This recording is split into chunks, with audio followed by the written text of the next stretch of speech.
সকাল থেকে যে খবরে আমরা নজর রেখেছি, সন্দেশখালীতে কি সাজানো দুর্ঘটনা, শাহজাহানের সন্দেশখালীতে কি সাজানো দুর্ঘটনা। শাহজাহান মামলার সাক্ষীকে খুনের চেষ্টার অভিযোগে রীতিমতো চাঞ্চল্য। শাহজাহান মামলার সাক্ষী ভোলা ঘোষের গাড়িতে আজ 7 সকালে ধাক্কা, গাড়িতে লরির ধাক্কায় মৃত্যু সাক্ষীর ছেলে এবং চালকের।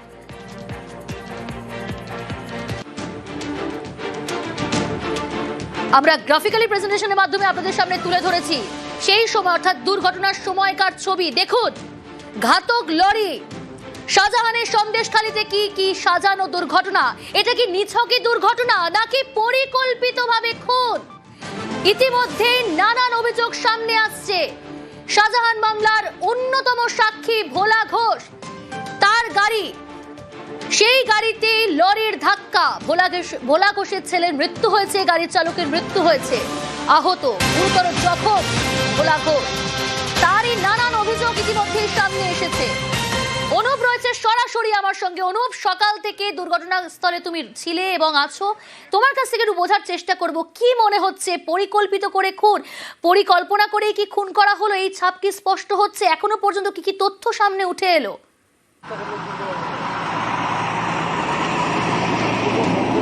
তবে এই ঘটনায় যদি তোমাদের বোঝার চেষ্টা করছে পুলিশ, একেবারে পুলিশের পক্ষ থেকে পুলিশ নিজে উচ্চপদস্থ আধিকারিক এসপি নিজে উপস্থিত হয়েছে। তার কারণ নিছকই দুর্ঘটনা নাকি পরিকল্পিতভাবেই এই ঘটনা ঘটানো হয়েছে, এই গোটা বিষয়টি কিন্তু একেবারে পুলিশের পক্ষ থেকে এই মুহূর্তে খতিয়ে দেখা। তার কারণ সকালবেলা যখন দুর্ঘটনা ঘটে তার পরবর্তী ক্ষেত্রেই পুলিশের পক্ষ থেকে ঘটনাস্থলে পুলিশ আসে এবং প্রত্যেকটি বিষয় কিন্তু অনুসন্ধান বা জানার চেষ্টা করে।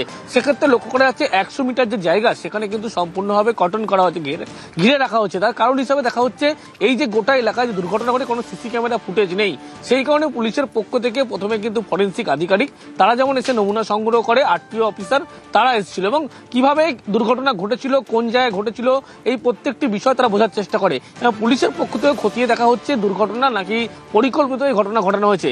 সেই কারণে পুলিশের পক্ষ থেকে দেখা যাচ্ছে যে এখানে উচ্চপদস্থ পুলিশের আধিকারিক তারা আসে এবং তারা জানে যে অভিযোগ হওয়ার পরবর্তী ক্ষেত্রে গোটা বিষয় পরিষ্কার হবে, কিন্তু তারা পুরো বিষয়টা খতিয়ে দেখছে। কিন্তু দুর্ঘটনা খুন এই তথ্যে আসলে উঠে আসছে কিন্তু একেবারে পরিকল্পনার বিষয় কিন্তু উঠে আসছে। তার কারণ এই যে দুর্ঘটনা ঘটেছিল সেখানে কিন্তু কোনোভাবে যখন কোনো ব্যক্তি দুর্ঘটনা গাড়ি চালায় বা সামনে গাড়ি চলে আসবে সেক্ষেত্রে কিন্তু ব্রেক কষে তাকে কিন্তু বাঁচানোর চেষ্টা করা হয়। অর্থাৎ রাস্তার উপরে সেক্ষেত্রে যদি তাকে বাঁচানোর চেষ্টা করা হতো টায়ারে কিন্তু একেবারে রাস্তার উপরে চাকার দাগ থাকতো, কিন্তু এক্ষেত্রে কোনোভাবেই সেই দাগ যেমন লক্ষ্য করা যায়নি। অন্যদিকে গাড়ির যে সাইডে ধাক্কা মেরেছিল, অর্থাৎ যে গাড়িটি মালঞ্চর দিক থেকে সন্দেশখালীর দিকে যাচ্ছিল ঘাতক লরিটি, অন্যদিকে বলা হচ্ছে যে একেবারে এই যে যাকে মারার পরিকল্পনা করা হয়েছিল, সন্দেশখালীর যে শাহজাহানের ঘটনার যে মূল সাক্ষী সিবিআই যাকে করেছিল এবং তিনি কোর্টে যাচ্ছিলেন এবং যে দুর্ঘটনা ঘটেছিল সেখানে কিন্তু বেশ কিছু নমুনা যেমন সংগ্রহ করেছে, কিন্তু বারবার ফরেন্সিকের পক্ষ থেকে দেখা হচ্ছিল 100 মিটারের মধ্যে কোথাও চাকার দাগ রয়েছে কিনা, কিন্তু একেবারে সেই 100 মিটারের মধ্যে কোথাও কিন্তু যে ব্রেক কষে বাঁচানোর চেষ্টা বা কোনো গাড়ি সামনে এসে গেলে সম্পূর্ণ যেভাবে যে নিয়ন্ত্রণ করার চেষ্টা করে সেরকম কোনোভাবে কিন্তু নিয়ন্ত্রণ বা বাঁচানোর চেষ্টা করা হয়নি, এক পর্যন্ত স্পষ্ট হচ্ছে। সেই জন্য পুলিশের পক্ষ থেকে ইতিমধ্যেই ফরেন্সিক আধিকারিকদের কিন্তু একেবারে তাদের এক্সপার্ট যারা আছে আগামীকাল তারা কিন্তু আরো আসবেন এবং গাড়ি মেকানিক্যাল কোনো প্রবলেম হয়েছিল নাকি দুর্ঘটনা নাকি পরিকল্পনা, এই বিষয়গুলো কিন্তু আর স্পষ্ট হবে। দুর্ঘটনা নাকি পরিকল্পনা, কিভাবে এই দুর্ঘটনা নাকি খুন, সমস্ত কিছু ইতিমধ্যেই খতিয়ে দেখা হচ্ছে। বেশ, অনু, আপনি শেখ শাহজাহানের সময় একসময় ব্যবসা করতেন, মানে একসঙ্গে যুক্ত ছিলেন, 2019 পর্যন্ত যুক্ত ছিলেন। ওই ঘটনাটা যদি বলেন। ওই ব্যবসা হতে হতে বিভিন্ন সমস্যা, মানুষের তো বিভিন্ন যুক্তিযাত্রা দেয় যে এত পয়সা শেয়ার পার্টনার কেন লক্ষ্যে দেবো, যদি সরে যায় তাহলে কাউকে দিতে হবে না। এই পরিকল্পনা আস্তে আস্তে করতে করতে এটা করে আমাকে একটা বাজে কিছু তালে ফেললো। 21 সাল থেকে 22 সাল পর্যন্ত বিভিন্ন কেস হচ্ছে। অর্থাৎ আমি বাড়িতে নেই, আমি কোনো মেয়ে কেনে বাড়িতে ধর্ষণ করেছি, ছেলেরা তার সঙ্গে ছিল। 22 সালে রেপ কেস, আমি তখন বাড়িতেই নেই। আমার সহযোগী যারা চলে তাদেরকে বিভিন্নভাবে কিছু কথা বলতো। কি বলতো? কদিন থাকবে দেখছি, উত্তম কান্তেন এসব। এরা কারা বলতো? শাহজাহানের টিমে যারা আছে তাদের নামটা আমি করবো, নাম সময় থানায় দিয়ে এসছি, তদন্ত সাথে আমি কাউকে বলছি না। কি বলতো? কাকা দাদা তুমি সুস্থ, একটু ভালোই চলো, তোমার কিন্তু বিপদ আছে সামনে, এই সবগুলো বলতো। আর ঠিক আছে, দেখা যাবে। রাস্তার ব্যাপারটা এই ঘটে গেল, অতটা গভীরে আমরা ঢুকতে পারিনি, আমি যেটা বললাম। এখন সেটা বুঝতে পারছে কতটা গভীরে ছিল এটা। একদম ফোন করে, উনি ফোন করে, ওনার বিভিন্ন চ্যানেল থেকে বিভিন্ন লোককে ফোন করে। শাহজাহান কাকে করে? ওনার সাঙ্গপাঙ্গ যারা আছে তাদের নাম আমি থানায় দিয়ে এসছি।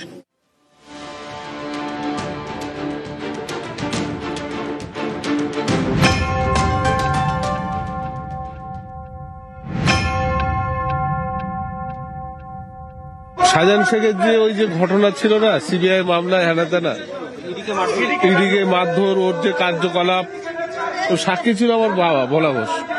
ও কোর্টে আজকে ডেট ছিল, আসছিল, সেই গাড়িকে চক্রান্ত করে মেরে দিয়েছে। শাহজাহান শেখেরই কথায় এখন ওই এলাকায় মুসলিম শেখ আর সবিতা রায় সম্পূর্ণ ইচ্ছা এর আগে থেকেও বিভিন্নভাবে হুমকি দিয়েছিল মারার জন্য। সন্দেশখালীর এক সময়ের বেতাজ বাদশাহ শেখ শাহজাহান এখন জেলে। তার বিরুদ্ধে চলা একাধিক মামলার অন্যতম সাক্ষী ভোলানাথ ঘোষের গাড়িতে বুধবার ধাক্কা মারে ট্রাক। তাতে মৃত্যু হয়েছে ভোলানাথের ছোট ছেলে এবং গাড়ির চালকের।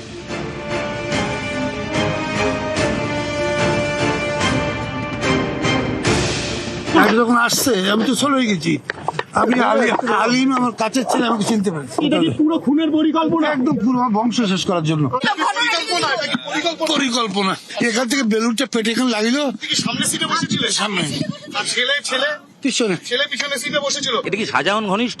একদম শাহজাহানের সাক্ষীতে মূল সাক্ষী মামলায় হওয়ার জন্যই কি আক্রমণ মনে হয়? হতে পারে। বুধবার সকাল 9:30 সন্দেশখালীর বাড়ি থেকে বসিরহাট আদালতে যাচ্ছিলেন শাহজাহান মামলার সাক্ষী ভোলানাথ ঘোষ। ভোলানাথ ঘোষ পেশায় ব্যবসায়ী, গাড়ি চালাচ্ছিলেন শাহানুর মোল্লা। ড্রাইভারের পাশের সিটে বসেছিলেন ভোলানাথ ঘোষ, পিছনে ভোলানাথের ছেলে সত্যজিৎ। ভোলানাথের দাবি, গাড়িটি যখন সরবেরিয়া থেকে মালঞ্চর দিকে যাচ্ছিল তখনই ট্রাকের ধাক্কা। উল্টো দিক থেকে আসা ট্রাক ধাক্কা মারে গাড়িতে। পাশের নয়নজুলিতে ছিটকে পড়ে গাড়িটি, জলাশয়ে পড়ে যায় ট্রাকটিও। ঘটনাস্থলে মৃত্যু হয় ভোলানাথের ছোট ছেলে এবং গাড়ির চালকের। ট্রাক চালক পালিয়ে যান বলে দাবি। যখন আসছে আমি তো চলে গেছি, আমি আলিম আমার কাছের ছেলে, আমাকে চিনতে পারছি। এটা কি পুরো খুনের পরিকল্পনা, একদম পুরো আমার বংশ শেষ করার জন্য পরিকল্পনা।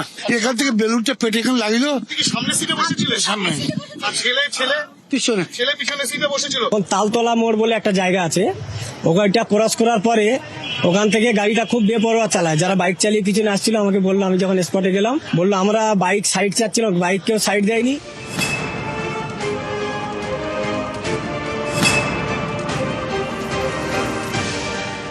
ভোলানাথ ঘোষ শেখ শাহজাহানের এক সময়ের সাকরেদ, শাহজাহানের নানা কর্মকাণ্ডের অন্যতম বড় সাক্ষী। তার গাড়িতেই এদিন ট্রাকের ধাক্কা। ও কোর্টে আজকে ডেট ছিল, আসছিল, সেই গাড়িকে চক্রান্ত করে মেরে দিয়েছে। শাহজাহান শেখেরই কথায় এখন ওই এলাকায় মুসলিম শেখ আর সবিতা রায়, ওই লরিটা কিছু দূর আগে থেকে ওয়াচ করছিল যে গাড়ি এরম টাইমে আসতে পারে, কোর্টের উদ্দেশ্যে যেতে পারে, সেই উদ্দেশ্য করেও সেই সময় ওরা গাড়িটাকে দিয়ে অ্যাটাক করেছে। এর আগে থেকেও বিভিন্নভাবে হুমকি দিয়েছিল মারার জন্য। ওখানে একটাই রাজ চলে শাহজাহান শেখ। নিউজ 18 বাংলা।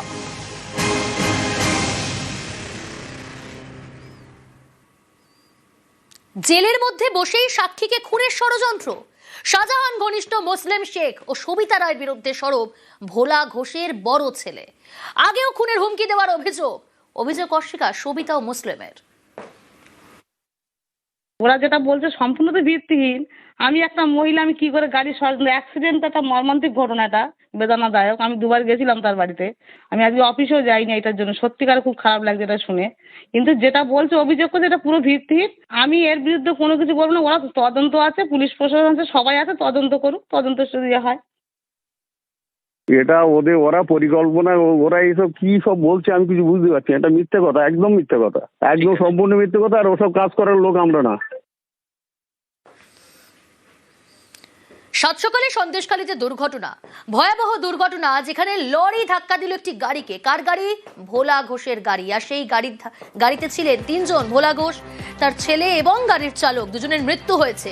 প্রশ্ন উঠছে, ঘাতক লরিটি কার? লরির স্টিয়ারিং এর শাহজাহান ঘনিষ্ঠ আলিম। কে এই আলিম? ঘাতক লরি কার? উত্তর নেওয়ার চেষ্টা করব।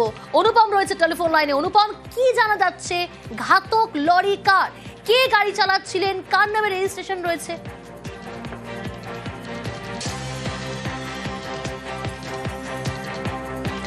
যোগাযোগ বিচ্ছিন্ন হয়েছে, আমরা যোগাযোগ করার চেষ্টা করছি। তবে তার আগে আরো একবার জানাই, সন্দেশখালী দুর্ঘটনায় ঘাতক লরি কার? লরির স্টিয়ারিং এ শাহজাহান ঘনিষ্ঠ আলিম। দুর্ঘটনার পর থেকে খোঁজ নেই আলিমের। কে এই আলিম? এই ঘাতক লরি কার? কার নামে রেজিস্ট্রেশন? আরো ডিটেইল জানার চেষ্টা করব। অনুপম রয়েছে টেলিফোন লাইনে। অনুপম, ঘাতক লরি কার? তবে তার আগে একবার আপনাদের শোনাবো কি বলা হচ্ছে কারণ যে আলিমের কথা বলছি বারবার করে, ভোলা ঘোষ ইতিমধ্যেই সেই অভিযোগ সামনে এনেছেন এবং তার বড় ছেলেও অভিযোগ সামনে এনেছেন। টেলিফোনে রয়েছে প্রতিনিধি অনুপম। অনুপম, এই প্রশ্নই উঠছে যে ঘাতক লরি কার, লরির স্টিয়ারিং কার হাতে ছিল এবং রেজিস্ট্রেশন কার নাম্বারে? হ্যাঁ দেখো, এইখানে কিন্তু সব থেকে বড় প্রশ্ন এই যে গাড়িটা কিন্তু আব্দুল সামাদ মোল্লা তার নামেই কিন্তু রেজিস্ট্রেশন হয়ে রয়েছে এবং এই আব্দুল সামাদ মোল্লা কিন্তু সকাল থেকেই বাড়ি নেই এমনটাই কিন্তু জানালেন আব্দুল সামাদ মোল্লার যে মেয়ে হাসনু হেনা সুলতানা।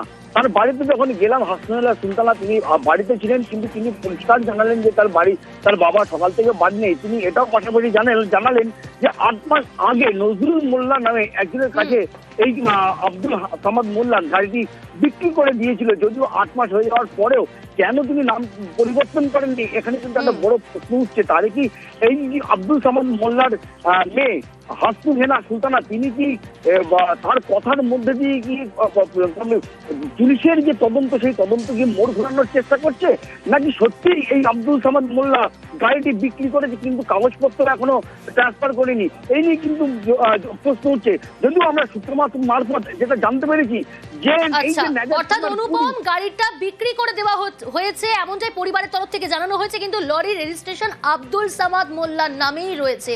নজরুল মোল্লাকে লরি বিক্রি করা হয়েছে এমনটাই দাবি সামাদের মেয়ের। শুনুন কি বলছেন। আমার বাবা অনেকগুলো গাড়ি করেছে, তো একটার পর একটা গাড়ি বিক্রি করে দেয়। ইদানিং আমার বাবার অনেক শরীর খারাপ হয়, সেক্ষেত্রে ট্যাকেল দিতে পারে না, গাড়িটা নজরুল মোল্লার নামে একজনের কাছে বিক্রি করে দিয়েছে। সেটা কি হয়েছে তো আমরা তো ঠিক বলতে পারছি না। আমাকে ট্রান্সফার করা হয়নি, করে দেবে। কতদিন আগে বিক্রি করেছে জানেন? মোটামুটি তা তো 8-9 মাস হয়ে গেছে। 8-9 মাস হয়ে গেছে। সন্দেশখালীতে সাজানো দুর্ঘটনার অভিযোগ, ফের সন্দেশখালীতে সরগরম রাজ্য রাজনীতি। ও শাহজাহান করিয়েছে, শাহজাহানকে বসিরহাট জেলে রাখলেও তো ফোন ইউজ করে। জীবন শাহ জেলের ভিতর থেকে ফোন করে বলছে যে 50,000 টাকা দিয়ে যান, আমি তো অ্যাকাউন্ট নম্বর দিয়েছি টাকা ট্রান্সফার। এখানকার জেলের ভিতরে থেকে তৃণমূলের নেতারা ফোন ইউজ করে, স্মার্টফোনও এদের হাতে দেওয়া আছে। তারপরে অনেকদিন জেলে হলে মনটা খারাপ হলে ওদের পিজি রুটবান ওয়ার্ডে রাখা হয়। পিজি রুটবান ওয়ার্ডেও যদি মন খারাপ হয়ে যায় তাহলে ওদেরকে প্রাইভেট নার্সিং হোমে হসপিটালে নিয়ে যায়, যেমন পার্থকে নিয়ে গেছিল। ওখান থেকেই রিপোর্ট কন্ট্রোল করছে। দে আর নোটোরিয়াস ক্রিমিনাল।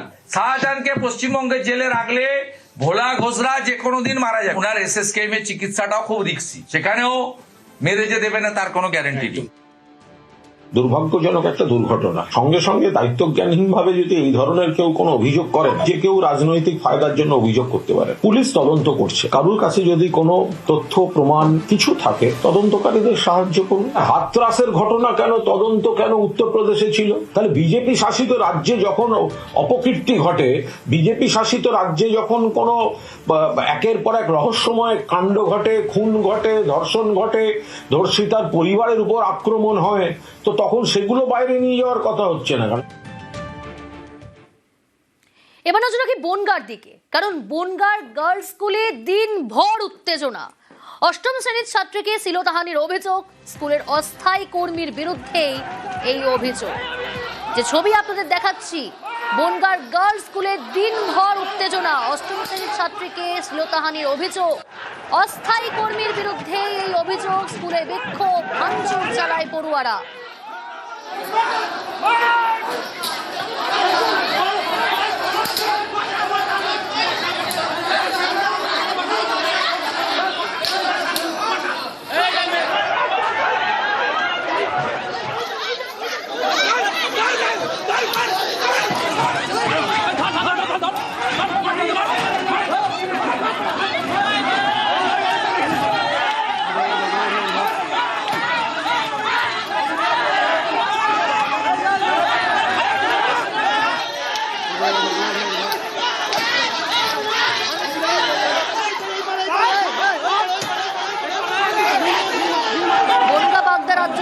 অবরোধ স্থানীয় বাসিন্দাদের।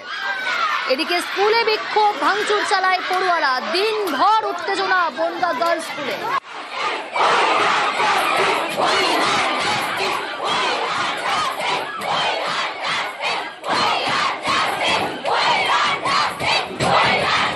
অনিরুদ্ধ রয়েছে সরাসরি আমার সঙ্গে। অনিরুদ্ধ, দিনভর উত্তেজনা আমরা দেখলাম আজ বনগাঁ গার্লস স্কুলে। স্কুলে বিক্ষোভ, ভাঙচুর চালায় পড়ুয়ারা। প্রথমে জানতে চাইবো এখন কি পরিস্থিতি, যার বিরুদ্ধে অভিযোগ সেই অস্থায়ী কর্মীর বিরুদ্ধে কোনো ব্যবস্থা নিয়েছে পুলিশ প্রশাসন?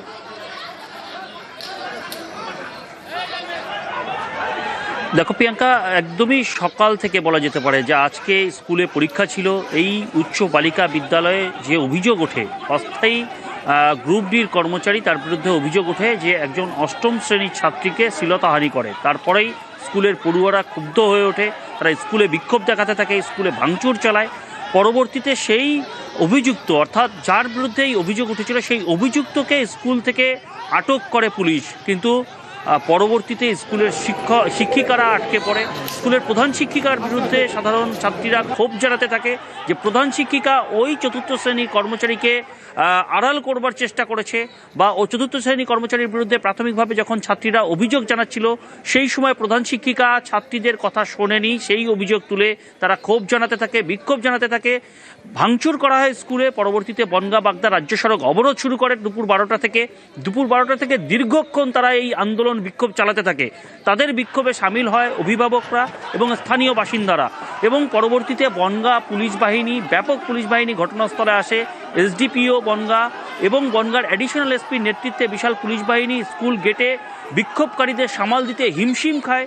পরবর্তীতে পুলিশকে লক্ষ্য করে ইট ছোড়া হয়, পুলিশ লাঠিচার্জ করে। একাধিকবার রণক্ষেত্রের চেহারা নেয় স্কুল প্রাঙ্গণ, এবং এই স্কুলের যে সমস্ত শিক্ষিকা বা প্রধান শিক্ষিকার বিরুদ্ধে অভিভাবকরা এবং ছাত্রীরা অভিযোগ করতে থাকে যে সঠিকভাবে তাদের অভিযোগ শোনা হয়নি, প্রধান শিক্ষিকাকে নিঃশর্ত ক্ষমা চাইতে হবে এবং প্রধান শিক্ষিকাকে এখান থেকে অন্যত্র বদলি করতে হবে, সেই দাবি তুলতে থাকে। কিন্তু বিক্ষোভকারীদের সঙ্গে একাধিকবার পুলিশ প্রশাসন কথা বললেও সমস্যার সমাধান হয়নি।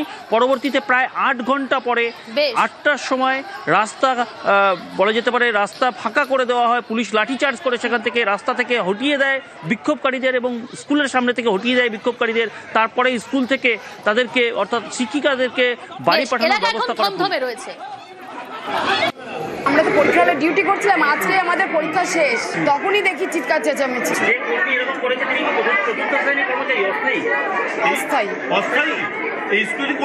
হ্যাঁ বলছে সবাই, কিন্তু তার সত্যতা আমি জানি না কিছু। আমরা তো ডিউটি, হ্যাঁ এই স্কুলের।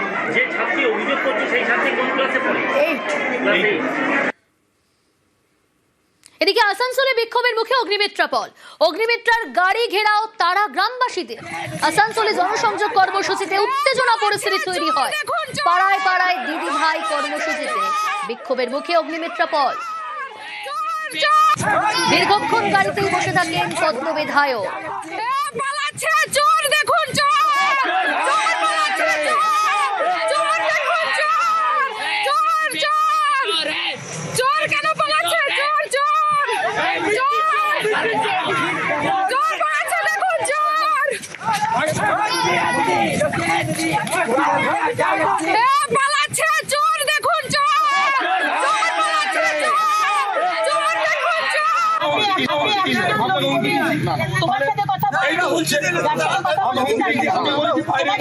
আর এরই প্রতিবাদে আসানসোলের কালীপাহাড়ি মোড়ে বিজেপির অবরোধ, অগ্নিমিত্রাপলের নেতৃত্বে জিটি রোড অবরোধ।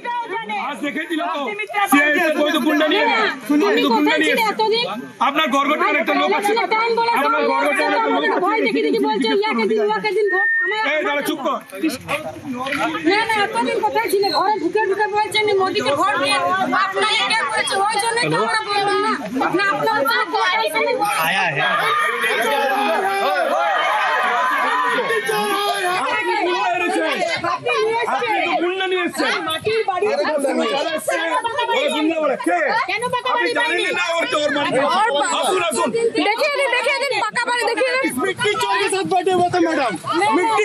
তৃণমূল আমাকে আটকাতে চাইছে। তৃণমূলের পঞ্চায়েত মেম্বার, তার নাম হচ্ছে সুবীর ব্যানার্জি। তিনি হঠাৎ করে স্কুটার নিয়ে হাফ প্যান্ট পরে চলে এলেন। এসে যেভাবে হেকেল করতে হয়, আপনি কি কাজ করেছেন, কি করে এলেন, আপনি এতদিন আসেননি, সমস্ত ওদের টিএমসির যে মহিলারা তাদেরকে আজকে আমার পিছনে ধাওয়া করিয়ে বিধায়ককে কাজ করতে দিচ্ছে না, বিধায়কের মুভমেন্টে বাধা দিচ্ছে, তাকে পুলিশ হ্যান্ডেল করতে পারছে না। তৃণমূল চোর। আমরা বলছি বলে বিধায়কের গাড়িকে আটকাবেন, কাজ করতে দেবেন না, পাড়ায় পাড়ায় দিদিভাই করতে দেবেন না, এটা তো হতে পারে না। আপনারা যদি বিজেপির বিধায়কদের মুভমেন্ট বন্ধ করেন, তাহলে আমরাও কিন্তু টিএমসির বিধায়কদের মুভমেন্ট বন্ধ করতে বাধ্য হব। স্থানীয় মানুষ ঘেরাও করে বিক্ষোভ দেখাচ্ছেন নিজের বিধায়িকাকে, কেননা স্থানীয় মানুষ ভোট দিয়েছিল উন্নয়নের স্বার্থে, পশ্চিমবঙ্গের মানুষের অধিকার খর্ব করার জন্য ভোট দেয়নি। আগে ওনাকে অনুরোধ করব, সিংহম হওয়ার আগে সব ব্যাপারগুলো ভালো করে দেখে নিক। আসানসোল মিউনিসিপাল কর্পোরেশনে কতগুলো ওয়ার্ড আছে, কতগুলো বড় আছে, এগুলো আগে বুঝে নিতে হবে। আসানসোলটাকে জানতে হবে, কেননা কখনো মেদিনীপুর, কখনো আসানসোল, কখনো এটা করে বেড়ালে হবে না। আসানসোলের মানুষের জন্য আসানসোলের মাটিতে থেকে কাজ করতে হবে। আর এরই প্রতিবাদে আসানসোলের কালীপাহাড়ি মোড়ে বিজেপির অবরোধ। অগ্নিমিত্রা পলের নেতৃত্বে জিটি রোড অবরোধ।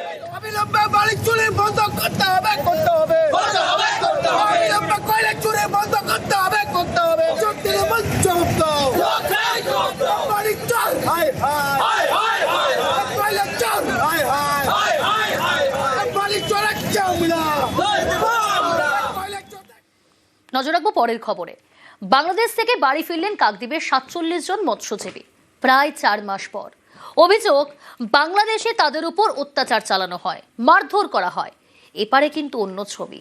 এদেশে আটক হওয়া বাংলাদেশি মৎস্যজীবীরা জানিয়েছেন তারা এখানে ভালোই ছিলেন।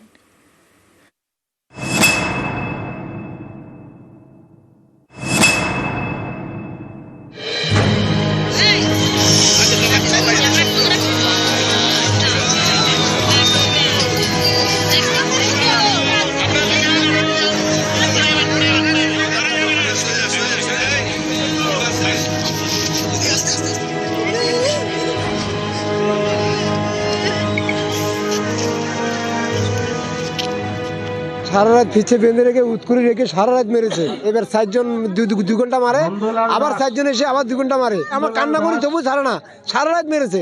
আমরা ভাবছি যে আমরা আর মনে ফিরতে পারবো না, বা আজকেই মনে হয় মেরে ফেলবে। আজকে ফিরে একটু আনন্দ লাগছে।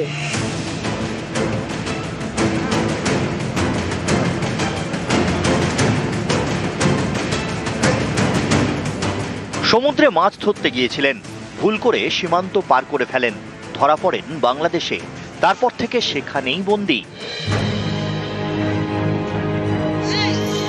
বুধবার কাকদ্বীপের সেই মৎস্যজীবীরা বাড়ি ফিরলেন, আনন্দে পরিবারের চোখে জল।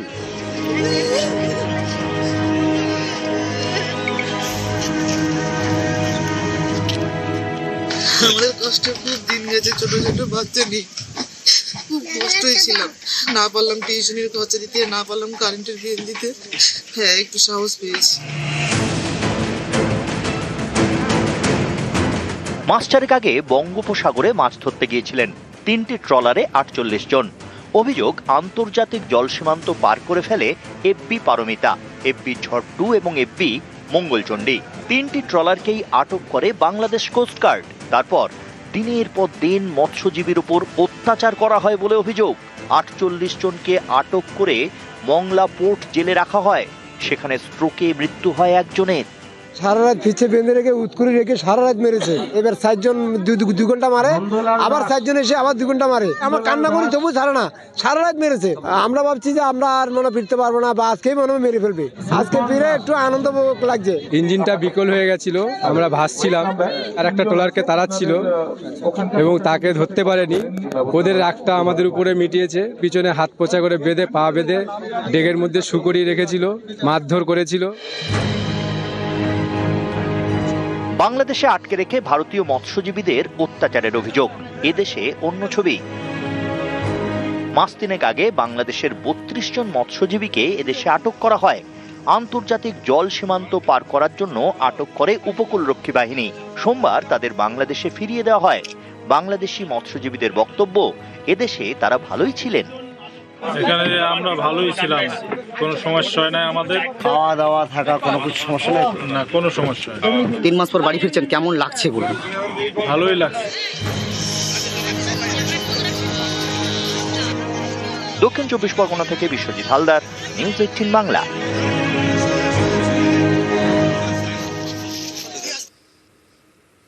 রামপুরহাট মেডিকেল থেকে বাড়ি ফিরলেন সোনালী খাতুন। সুস্থই আছেন অন্তঃসত্ত্বা, জানিয়েছেন চিকিৎসকরা। হাসপাতাল থেকে বীরভূমে পাইকরের বাড়িতে সোনালী। বাংলা বলায় বাংলাদেশি তকমায় সীমান্ত পার দিল্লি পুলিশের। বিনা দোষে বাংলাদেশের জেলে বন্দী অবশেষে হাইকোর্ট সুপ্রিম কোর্টের নির্দেশে সাপ মুক্তি। গত শুক্রবারই মালদা সীমান্ত দিয়ে দেশে ফিরেছেন অন্তঃসত্ত্বা সোনালী। এখনও বাড়িই রয়ে গিয়েছেন তার স্বামী এবং 3 প্রতিবেশী। সোনালীর সম্বল শুধুই অপেক্ষা। শারীরিকভাবে আমাদের মেডিকেল বোর্ড আবার বসেছিল, ওনারা এক্সামিন করে যেটা ডিসিশন নিয়েছেন পেশেন্ট ক্লিনিক্যালি স্টেবল আছে, ডিসচার্জের উপযুক্ত, সেই জন্যই ডিসচার্জ দেওয়া হয়েছে। ওনাকে তো বলা হয়েছে কোনো অসুবিধা হলে আমাদের এখানে আসতে। মেয়ে কেমন আছে গো? মেয়ে মেয়ে ভালো আছে তো? মেয়ে কি বলছে? আনন্দ হচ্ছে। আচ্ছা সেটা জান কি করে পাবো বাড়ি যাওয়া পারবো।